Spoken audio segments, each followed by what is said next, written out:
and Sherry is going to introduce herself. There you go. You know, that is also a very good way to do it.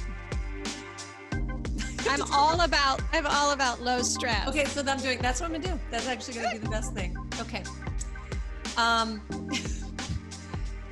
Hello, it's Alexa. Welcome to the Wishbeads podcast. And we are going to start this off in a very different way. It's going to start with a confession. I have this moment when I am introducing someone where I have this panic. It typically actually happens in real life where I'll just have a moment where I'm going to say someone's name incorrectly. So Sherry and I were talking, and she's got this great name, because every name is great. Sherry Richter Belul, okay? But I knew I'd stumble on it. So then I was like, how am I going to do this in a way that's not embarrassing? But then I just thought we're going to do like drum roll. Sherry, introduce yourself. Oh, Alexa, hello. And let me just say, this is what I love, right? This is the kind of life I want to live, where we make things easy on ourselves. Oh my gosh. I can perfectly well say my name, which is Sherry Richter Belul. Richter Belul. Now I'm going to remember it forever. But again, I think this is a beautiful way to start the podcast, right? Because it's all about the awareness of how do we bring ourselves more joy? Oh my goodness, yes. So Sherry has an amazing website called Simply Celebrate and has a beautiful new book called Say It Now. We're super kindred spirits on the path. And where the intersection is this idea of like, there are beautiful ways to celebrate, acknowledge, and appreciate life every day. They're available to us all the time. And you just need a few tools to remember to do that, both to yourself and to the people that you love. And so we come at it differently, which is awesome and beautiful, but it really is, it's available. And so we have a lot of shared language. So I'm excited, Sherry, to introduce you to my community. And also maybe we should share a little bit of backstory about how we connected and our fabulous mutual friend. Well, I was hoping that, because actually I'm going to tell my story of how we connected. Okay, cool. Good. Okay, so what happened for me is that I was on a video call like this with 4 or 5 other women. And one of them came on the call and was so excited because her mother had bought her this beautiful bracelet. And she said, so it's my friend Carrie, and Carrie, I love Carrie. She was so excited. And she's like telling us about it and telling us, of course, because we're all the sort of women that love the whole idea of the wishing, right? And setting intention. So Carrie shows me the bracelet and I'm just like in love, right, with it. And I was just like, oh, I love that bracelet. And I asked her afterwards, like, where'd you get it? Even then I didn't connect, right? So even then I was still like, wow, this sounds like a great woman. Who's this awesome woman? And as you know, I had some very special gifts I wanted to give people who had written some endorsements for my book. Right. And so it was really important to me because these were people I really wanted to honor. And so I was like, oh, this is going to be the perfect thing for one of these women that I really want to honor, who's very special.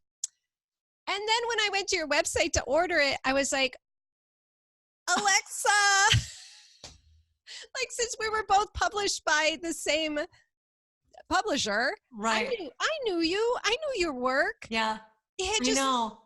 Isn't it funny how you can like travel in the same orbit? And then when you finally meet each other, you're like, oh, hey, I know you. But it's such a beautiful affirmation because, you know, there's not, I would love to say that everybody is into this sort of thing. But you and I both know that that's not for everybody, that they're not coming from this place, and that's okay, you know. But when you meet people that you can support and you can share that sort of like, yes, you got this, let me support you, you support me. Yes. It's so nice because, you know, it's some days are harder than other days, right? When you get the like customer service email that's like, rah, or whatever, you know, it's beautiful to have that kind of sense of connection. It is. Funny. So funny. I really love that story. And of course, my friend Carrie is also the sort of person who then she loved it. Like, it's just one of those ripple effects of joy too. That's so beautiful. Yeah. And it is also like, I just have to say, I always have to pinch myself when I, you know, even if I see people that are wearing Wishbeads that I don't actually know, or that it's like, oh, it's starting to take on a little bit of a life of its own, which is really crazy. And a friend of mine, I went to go see her play last weekend, and she said she went up to somebody who was wearing Wishbeads and was like, oh my God, do you know Alexa? And they're like, no. And she's like, oh, wow, they just bought it somewhere. Alexa, isn't that wonderful? It's so fun. But the same with you. You have no idea who's buying your books and who's checking out your website. So I think that for so many people in my world, especially in my world as a teacher prior to launching Wishbeads, there's a similarity between the people that are drawn to my work. I would imagine the same thing for the people that are drawn to your work, is this idea of there's something inside of them that is wanting to come out, that is wanting to create something, to make meaning. And I think that when, as creators, now switching gears here, just as like women who are building things like websites and books and products and things like that, that gentle encouragement that just says to yourself, you never know whose life you're touching. So we can have a narrative, right, that says like, am I doing enough, or I can't figure this out, or is this going well? It's like you have to stop all that, and so much, like you say, appreciate and celebrate what is right in front of you, with gratitude and with love, because you never know. You just never know. Oh, you never. And here's another interesting thing that just dropped in when you said that. So our mutual friend and editor, Alexandra Franzen, I will never forget this. Years ago, I remember her saying, which she may not even remember ever saying it, but I remember her saying, if you're sending something out, if you're writing an email, or you're promoting something, if you touch one heart, that's enough. Yeah. That's enough. And I always think of that. And I even take it a little step further, and I'll think, well, I'm touched. Like, you should write back to done. Just done. You're done. There's my one. But it really helps me because it sets all that aside anyway, right? Because we don't know. And I don't even think we have to know. Yeah, I agree. Something, Sherry, about your story that I want to touch on, and because I get this too, which is, you create things that are like super positive, and everyone's like, oh, that's easy for you. You're so positive. You were born positive. Right. And it's like, I work really hard at my positivity. I really do. I'm very intentional about, being a meditator and, working on myself so that, that energy. But would you mind sharing a little bit about your story and kind of how you came into the business of inspiring and teaching others how to celebrate life? I am glad you asked that. I would love to. I'm going to grab a Kleenex. I hope that's okay. Well, I know we're having kind of an unconventional. My eyes are watering. I have no idea why. Oh, get a Kleenex. That also speaks to, we were talking about taking what time you need to do what you need. I love this. I feel like we're just like, this is like our underlying message today. It is. Be who you are. Right now, I'm someone whose eye is watering for no reason, but here I am. And I thank you so much for asking that, because it is true. When people hear my company is Simply Celebrate, and it is true that a lot of my work feels very positive. And it started with me being suicidal in my 20s. And I don't have to get into that whole story. Yeah. But what happened was that I was led to a meditation class. And in that meditation class, in one of the in-breaths, I literally heard, I don't want to die in this moment. Yeah, just one. Wow. It was a moment, just a tiny, and until then it had felt like this iron wall closing in on me. Wow. That's how it felt, like it was just getting closer and closer, and like I was just going to disappear. And that one little moment was a pinprick of light in the wall. Yeah. And I still, right now, I can feel it. Like I could feel the power of that it wasn't solid. It wasn't something that was going to gobble me up. I suddenly started looking for those pinpricks of light. And they would be moments of, I don't want to kill myself. I don't want to kill myself. It was really what I did for a long time, And over time, and this is what you were saying too, it's practice, right? Over time, I started switching the language to, I was looking for moments of joy.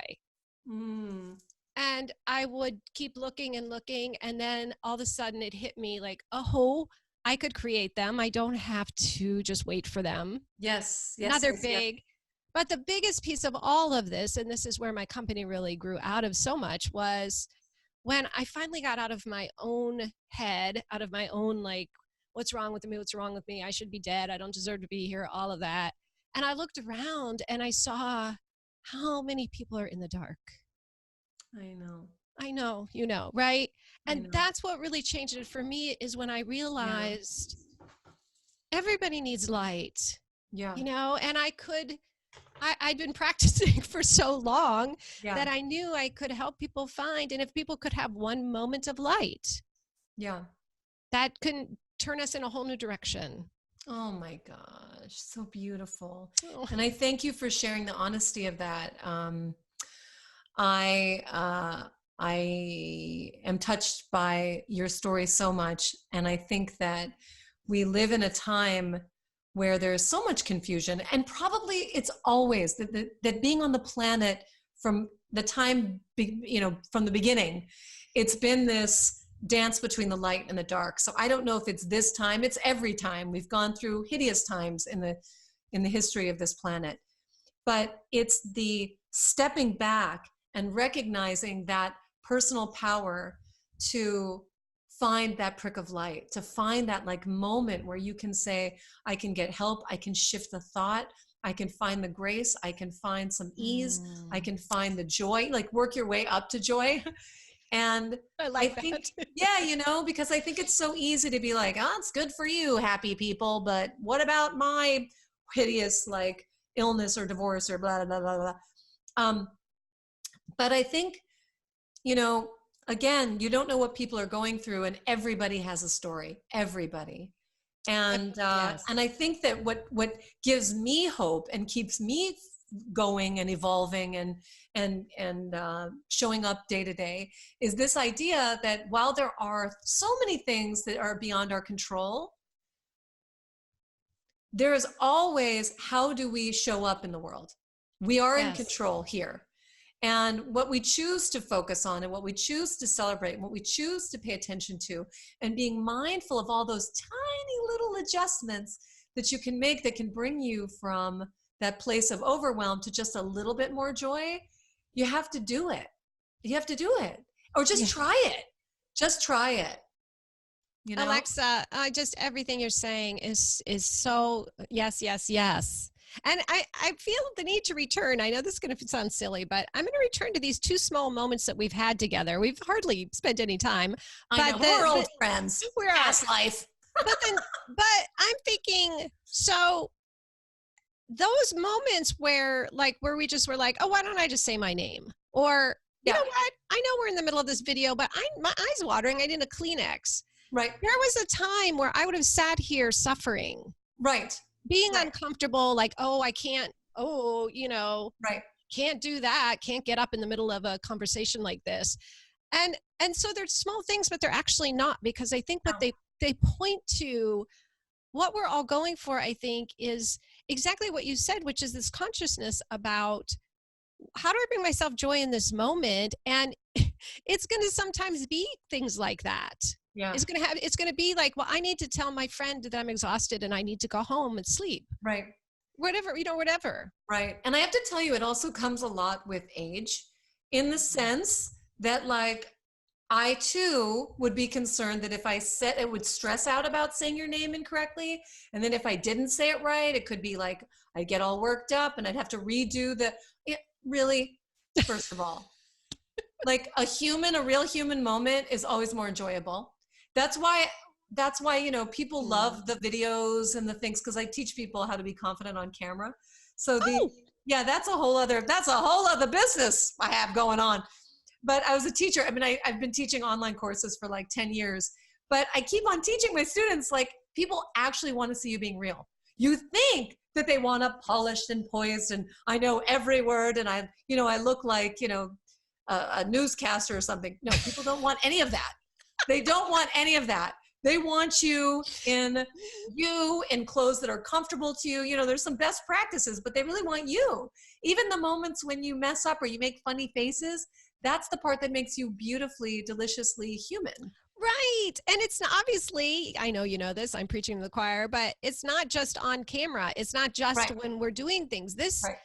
This is one of the big secrets, and I think you're right that it's the beautiful thing. I know that women can have all kinds of stuff about getting older, but I'll tell you, I love it. Me too. I love getting older. Freedom, freedom, freedom, freedom. Right? It's freedom. I feel like the person, I mean, one of the reasons I was so depressed and suicidal was because I didn't allow myself to be who I was. Yeah. I couldn't let, there was this person inside of me, and I could see her, or I could almost like know her, but I was so far from her because I was the person being the right person, doing the right thing, girl. The good girl. And so that one never got any answer. I keep having this sense of like, oh, there you are, you know? Yeah. I am telling you, it is one of those crazy things that I now see a lot with young people. And I think, you and I didn't grow up in the age of social media and cell phones and all the rest of it. But I really do think that we have an epidemic of social anxiety, a little bit of loneliness mixed in, a little bit of compare and despair. And that is this strange sort of gap between people wanting to be fulfilled by these little devices that will never fulfill you. There's not going to be anything that will ever replace human connection. And I think that we're so new in this technology and this addiction that we, all of us have to, these little devices, except for some of us had a whole life before they ever came into being. But as I watch young people, especially teen girls, I have the privilege and honor of working with teen girls, I see that there's this anxiety because, if you're looking on Instagram, people are supposed to look this way, or they all look like they're having such fun, or they're so successful, or they've got it all figured out, or like, or I'm over here doing this and you're not involved. And I thought, oh my goodness, if this was me during my middle school years, were the worst. They were the worst. Feeling like I don't know who I am. I don't know where I belong. I don't know who my friends are. Hormones, whatever. And so I think this is going to be a bigger topic that we're going to have to do something about to help our young people and just build a narrative around social emotional learning, like as a whole thing. I'm all for it. And you know what just dropped in? If it's okay if I talk about Wishbeads for just a moment. Oh yeah, that's right, sure. Well, what just dropped in? I'm taking my shoes off at this point. We're getting comfortable. Oh my gosh. It's hot and I'm taking my shoes off. I love this. This is the best. I love that we just set that precedent. And okay. And do whatever you want. Do whatever you want. No one cares. It's actually totally related, which is that, so why I love this so much, and now I know you have the necklace too. Yeah, get you one of these. Is because I think that intention is at the root of all cures. I think intention. So what we're talking about when we're talking about just simply being ourselves, we have to be quiet enough. We have to have the space and time outside of that on our phone or on our screen or listening to what's coming in at us to have an understanding of who we really are and what we really want and what we value. Yes. And to me, that's the first step of this, right? And I think it's the first step of my work too. I think it's one of the things we have in common. Definitely. Is that I always say, we've got to get quiet. We've just got to, and I know that for a lot of people it's scary, because we're so used to being connected by these I don't even know where mine is. I love that. I was going to grab my phone just to pull it, but thank goodness.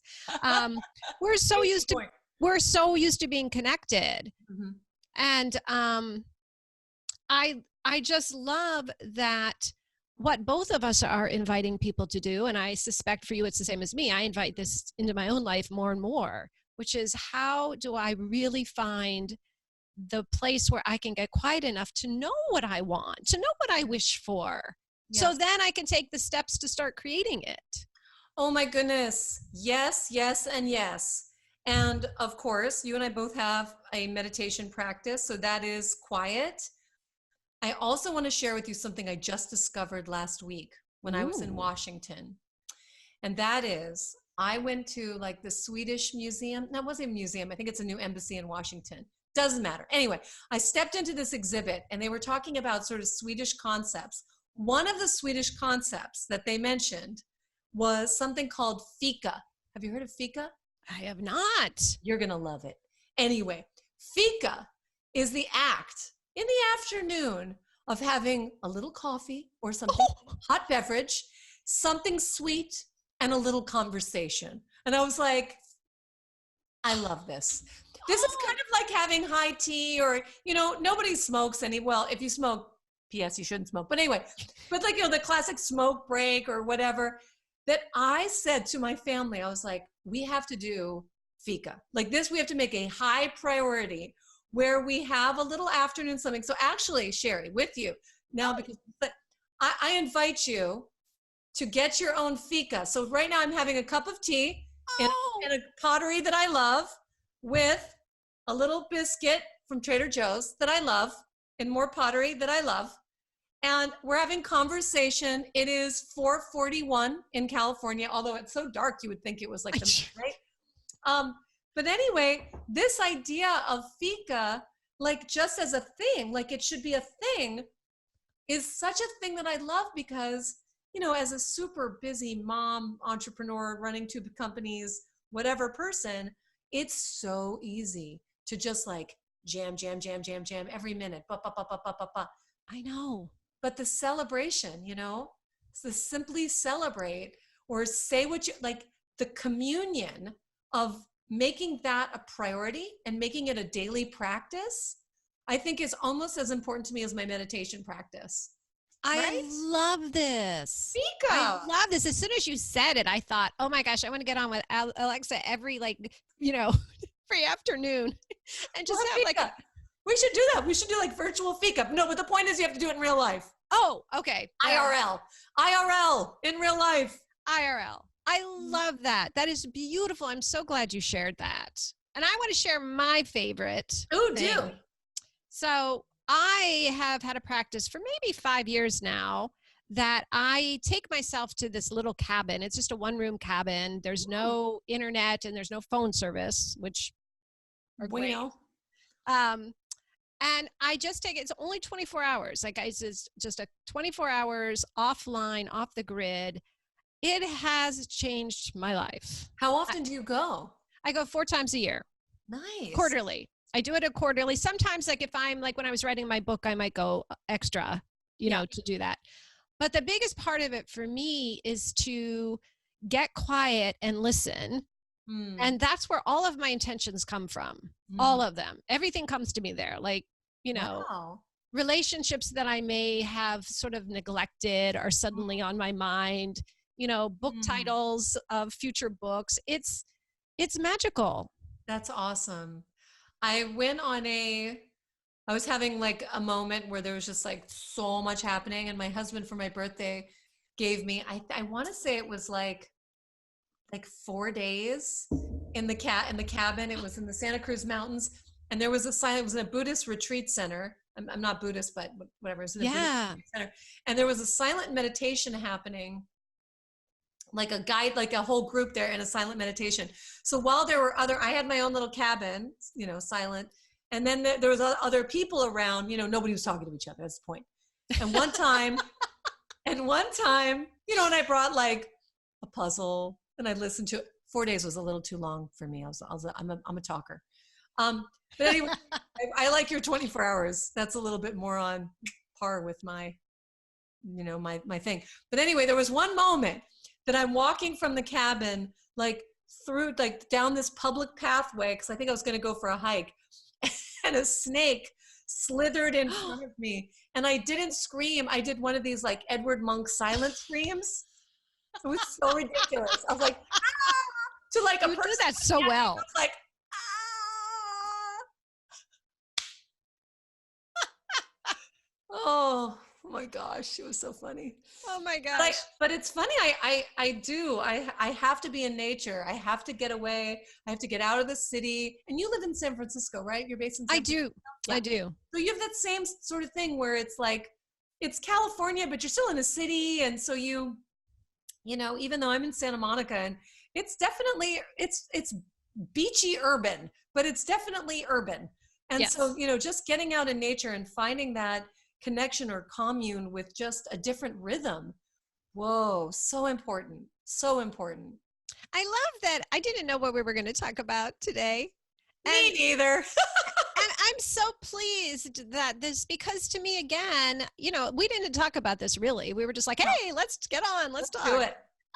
But I think, you know, and you can tell me if you disagree, but I do really think that that is the first step. For me, it's the first step in all of my work, whether it's, you know, I have these two parallel, one track is the celebrating everyday life, celebrating yourself. So, you know, the other track is really expressing our love and appreciation. Yeah. But both of them start from the same place. They both start from getting quiet so that we even know what relationships do we want to celebrate? What parts of our lives do we want to celebrate? What do we want more of? What do we want? How do we want to be? Yeah. And, you know, there is a moment that I'm thinking about now. You know, I have the honor of leading something I call wish circles, and other people lead them too, but essentially it's people wishing together. And there's a moment that always pains me a bit where, and this is before we do the guided visualization, when people are just talking about their wishes, that moment where I can see someone in their face that they actually have no idea what to wish for. Yes. And that's a place where you're really tapping into someone who hasn't even given themselves the possibility. They're not living in a place where something is possible, this gap.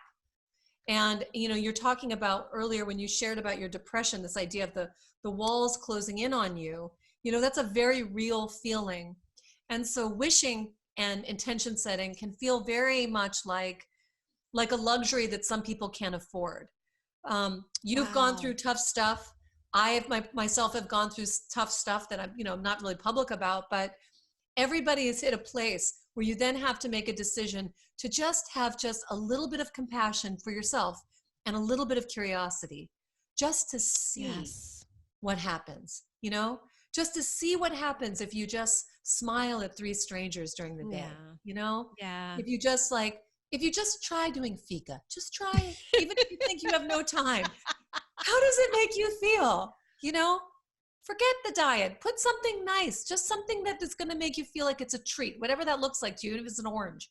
But like, what does it mean to treat yourself in whatever capacity you can?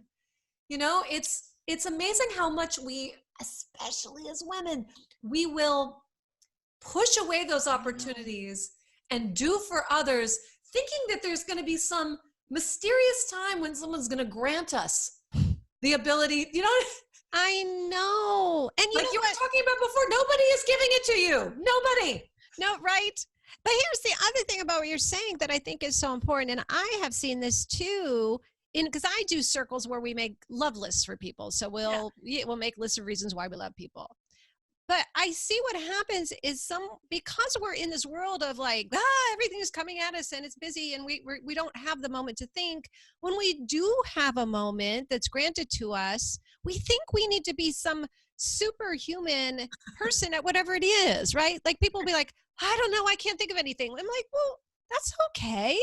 Like, I'll help you. We'll go through it. Like, you know, things are a process. Yeah. And I feel like we've gotten away from this place of like, so you sit down to do your first Fika and it feels really uncomfortable. It's probably going to, because you're not used to taking however much time in the middle of the afternoon. Yeah. Half the time we're not even used to talking to someone live that we're like uncomfortable. Yeah. So it's like, I just want to offer to people, like, let it be uncomfortable. You know, or also even that idea of like doing something right. Because if you're someone who, like me, it sounds like you were too, this idea of like, I will color in the lines, like you give me an assignment, I will perform, like, oh my God, woo. I don't know what type that is. Sounds like type A for Alexa, but I don't know. That was sort of my jam. But then But then when I'm working with people about wish beads, whether we're doing the paper bead version, there's like this intensity of, and this question, am I doing this right? Oh, I know. And then I just have to chime in and say, I did make this up. Like, I have made all of this up. I believe it. I believe it. It's based on some things I've learned from other people, but I have made it up, which means you can make it you could do it your way, you know? Right? I made it up. I'm not the wish queen of the universe. I just made it up. I think it works. Try it, give it a go. But this yes, I think that's the other thing. Sorry, I interrupted you. I got so excited. Do it. You did say anything goes, right? Anything goes. I try to be so polite, but oh well, whatever. But anyway, I did get so excited because I lost my train of thought. I got so excited. So the thing is that it's like, that's the other piece of what's happened for some reason in our culture, especially, is thinking that someone else has the answer, right? But it goes back to what we were talking before. Yeah. Oh, I have to show you something. Wait, hold on. Where is it? We should have done this in person so we could have Fika together. I'll just come up to San Francisco. Anyway, I'm going to show you something, but I'm going to have to leave for a second to go get it. Again, I'm breaking every podcast rule. Everyone go get I'll just carry on the conversation here. I'll just, Okay, I'm coming back. All right, here we go. So I have something to show you. Oh, wait, you know what? I'm going to put my glasses back on then. Okay, put them on. They were making my eyes water. Lord knows why. Oh, jeez. Okay, so I just did a little video about this. I was doing filming a video a couple days ago. But look at this beautiful thing. Can I show you this beautiful thing? It's a genie. I love it. Like no light right now.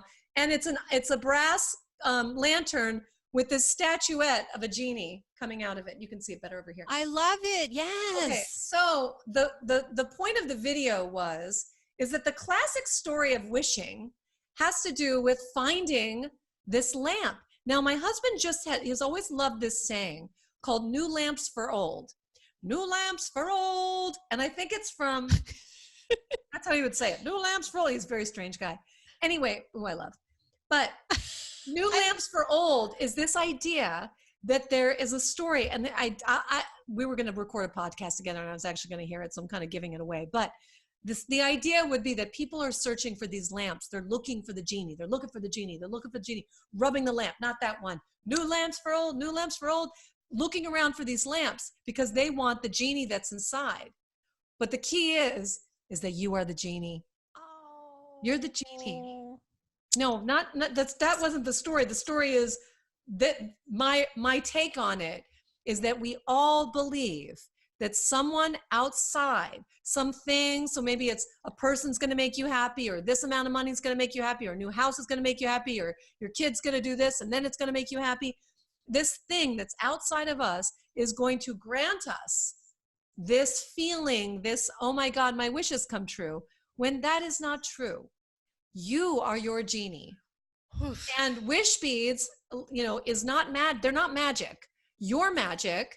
You have the ability. And wish beads and your teaching, what you're, the beautiful things that you're putting out in the world, they're reminding people that they have the capacity to love unconditionally, to celebrate moments, to connect with people that they love, to show their appreciation, to take action towards what they really want, to actually stop their busy life and say, what the hell do I want in the first place?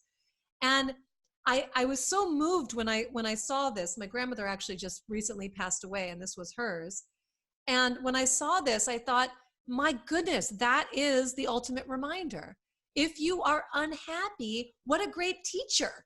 Now you have information to go, well, this is not working for me. Yes. I'm ready to expand and grow and become, Yes. Yes. Right? Yes. Yes. Right? So, yes. And building on that, what I want to say, and I hope this isn't going to go against the wish bead philosophy. I don't think it will, but. No, it's okay. I made it up. Oh yeah, that's right. And you said anything goes, so I get to do whatever I want. Well, I've been looking a lot this week at this formula in my head that used to say that success equals a certain outcome, and then that outcome brings me joy. Right. And I've been re-looking at that equation, which is not a true one. And looking at it as participation is success for me. Mm-hmm. And that participation brings joy. Yes. And so to me, I'm not going to share what's written on my Wishbead thing, but it isn't actually this coming true that where the joy is. No, right? It's in the journey. It's in the process. The joy is in this whole process or whatever. You don't even have to follow this process, but it's a good one. Yeah. But it's the process. And I think that's a really important thing. It's the same thing, right? It's not the genie granting your wish. No. We're always like, oh yeah, great. I got my wish. All right, what's next? Next. No, it's about what, again, just waking up every day and saying, how can this day be a little bit brighter, or what's in store for me today, or how lucky I'm here to be here today. That's the one thing that's guaranteed. We're all going to leave. That's actually the only thing that's certain. So we're here and we have this time. And there's another thing I want to share, which is when at my grandmother's service, they read a poem, and I wasn't thinking I was going to talk about this, so I can't do the right attribution. I don't know who wrote the poem, but it was called The Dash. And the dash is referring to the little tiny line in between the year you were born and the year that you left the planet. And that the reflection was, I don't remember even the words of the poem itself, but the reflection was for me is, what are you going to do with that dash? Wow. What's the story in that dash?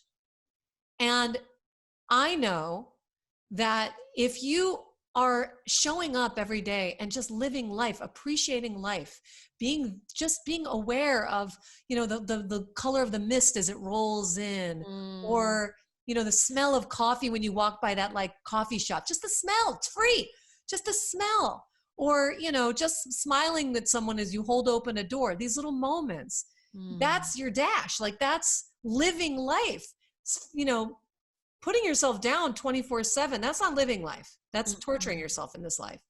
And I think that, look, hats off to you. Hats off to me too, or hats on in your case. But, is that like doing the work, just doing something, making some contribution to somebody somewhere who will say, thank you. This helped me, shift a little bit. Oh, that was it, right? That's it. And sometimes that somebody's going to be us, and that's important, right? Like sometimes we're the ones that need it. Yep. And other times we've got a full well, and our job hopefully is to see where we can give. But I think it's so true. And I know how I'm just thinking, like, for some people, it's like, well, how do I appreciate the coffee, or how do I, but again, I just keep coming back to, that's the place of intention. Yeah. Did you know the book Affirmations, AFFORM, Affirmations? Oh, well, I'm going to throw it in because it's been hot on my list this week. But what it is it's instead of saying something like, I feel so happy, it's asking why questions. Why do I feel so happy? And I've made recordings for myself. And what they do is, again, it gets us to that place of, the mind wants to answer that question for us. So if it's like, I want to be the sort of person who can smell the coffee, or see the mist, or hear the bird chirping, or hear my son laugh, I would ask my question, why am I the kind of person who can be so present every day? Yeah. Why do I hear such beautiful sounds in the world? Why do I see colors? And just those questions bring us to that moment. Yeah.